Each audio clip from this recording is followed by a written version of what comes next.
बिस्मिल्लाहिर्रहमानिर्रहीम। कोटला अरब अली खान से रिपोर्ट। चौधरी फैसल गुजर SHO थाना सदर सराय आलमगीर मुजाहिद अब्बास ने अपनी टीम के हमरा असलहा नुमाइश कंट्रोल मुहिम के सिलसिला में 5 मुलजिमान से 3 अदद राइफल और 2 अदद पिस्टल बरामद कर लिए और मुकदमा दर्ज करके तफ्तीश शुरू कर दी।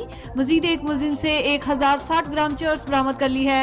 मुलजिमान में इमरान वल्द मोहम्मद अकरम कलीचपुर खम्बी, मोहम्मद आसम वल्द मोहम्मद सादिक साकिन करियाला, मोहम्मद अफजाल वल्द बनारस साकिन ढोक मरीद, नुमान जवेद वल्द जावेद साकिन कस्बा करियाली, उस्मान अकरम वल्द मोहम्मद अकराम कलीचपुर खुम्बी, जबकि मंशियात का मुलजिम शेराज इकबाल वल्द इकबाल बेग शामिल हैं। अवामी और समाजी हलकों ने SHO मुजाहिद अब्बास और इनकी टीम को खराज तहसीन पेश किया।